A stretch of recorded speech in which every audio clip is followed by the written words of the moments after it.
శ్రీ గురుభ్యో నమ. ఎక్స్ట్రీమ్ ఆధ్యాత్మిక ప్రేక్షకులకు స్వాగతం.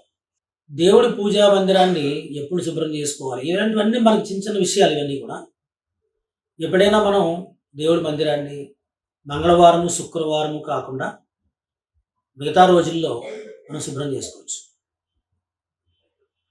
మంగళవారం శుక్రవారం, మంగళవారం ఎందుకు చేయకూడదు అని అనుకుంటే కనుక, మంగళకరమైనటువంటి దేవుడి మందిరాన్ని, అంటే శుభకరమైనటువంటి దేవుడి మందిరాన్ని మనం మంగళవారం నాడు ఎందుకు కదిలించడం?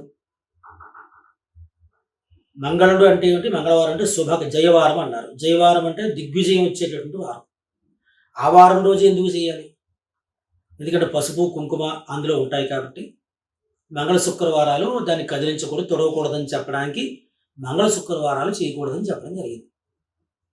అందుకే మంగళవారం శుక్రవారం కాకుండా మనం ప్రతిరోజు కూడా, అంటే ఏమిటి, శని ఆది సోమ బుధ గురు, ఈ 5 రోజుల్లో మనం దేవుడి మందిరాన్ని శుభ్రం చేసుకోవచ్చు, పూజా కార్యక్రమాలు చేసుకోవచ్చు.